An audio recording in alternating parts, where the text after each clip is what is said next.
ಸ್ಥಳೀಯ ಚುನಾವಣೆಗಳ ಬಗ್ಗೆ DPS ZP ಬಗ್ಗೆ ಜಿಲ್ಲಾ ಪಂಚಾಯತಿ ತಾಲೂಕು ಪಂಚಾಯತಿ ಚುನಾವಣೆ ಮಾಡಬೇಕಂತ ಸಿದ್ಧತೆಯನ್ನು ನಡೆಸ್ಕೊಳ್ತಾ ಇದ್ದಾರೆ. ಆಗ್ಬೋದು ಏಪ್ರಿಲ್ ಮೇ ಒಳಗಡೆ ಲೋಕಲ್ ಬಾಡಿ ಎಲೆಕ್ಷನ್ ಆಗ್ಬೋದು. ಸರ್ BJP ಅವರು ಈ ಅಭಿವೃದ್ಧಿನೇ ಮಾಡ್ತಾ ಇಲ್ಲ ಸಿದ್ದರಾಮಯ್ಯ ಅವರು ಅಂತ ಡೈಲಿ ಟೀಕೆ ಮಾಡ್ತಾನೆ ಇದ್ದಾರೆ. ಅವ್ರೇನು ಮಾಡಿದಾರಂತೆ, ಈಗ ಕಾಂಗ್ರೆಸ್ ಪಕ್ಷದ ಇತಿಹಾಸ ತೆಗಿದೆ, BJP ಪಕ್ಷದ ಇತಿಹಾಸ ತೆಗಿದೆ.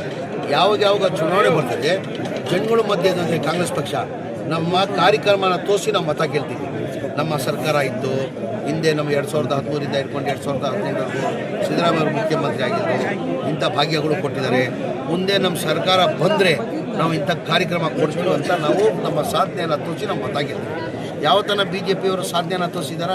ಹಿಂದೂ ಮುಸಲ್ಮಾನ್ ಹಿಂದೂ ಅದು ಬಿಟ್ಟು ಯಾವುದನ್ನ ಸಾಧನೆ ತೋರಿಸಿದ್ದೇನೆ ರೀ? ಸಾಧನೆ 0. ಅವ್ರಿಗೆ ಹಿಂದೂನೂ ಬೇಕಾಗಿಲ್ಲ, ಯಾವ ಮುಸಲ್ಮಾನೂ ಬೇಕಾಗಿಲ್ಲ. ಇಲ್ಲಿ ಹೆಚ್ಚಿನ ಸಂಖ್ಯೆಯಲ್ಲಿ ಅಲ್ಪಸಂಖ್ಯಾತರಿದ್ದಾರೆ.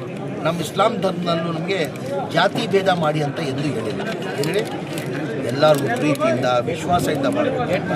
ಮಜಹಬ್ ನಹಿ ಸಿಖಾತಾ आपस में बैर रखना, हिंदी है हम, हिंदुस्तान हमारा, सारे जहाँ से अच्छा हिंदुस्तान ಅಂತ ನಮ್ಮ ಇಸ್ಲಾಂ ಧರ್ಮ ನಮ್ಗೆ ಹೇಳ್ಕೊಟ್ಟಿರೋದು. ಸರ್ DK ಅಂತ ಹಂಗೇನಿಲ್ಲ, ಅವರು ನಮ್ಮ ಹೈಕಮಾಂಡ್ ಹೇಳೋರು ಅಂತ ಹೇಳ್ತಾ ಇರ್ತಾರೆ ಪದೇ ಹೈಕಮಾಂಡ್.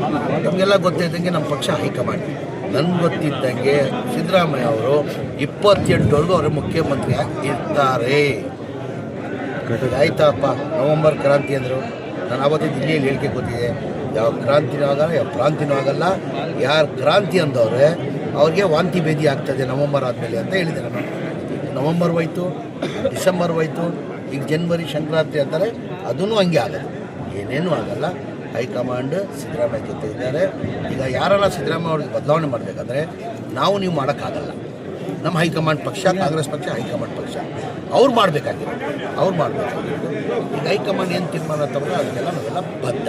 ಅಂದರೆ ಒಟ್ಟಾಗಿ ನನ್ನ ಅಭಿಪ್ರಾಯ ಸಿದ್ದರಾಮಯ್ಯ ಅವರೇ 28ವರೆಗೂ ಮುಖ್ಯಮಂತ್ರಿ ಆಗಿರ್ತಾರೆ.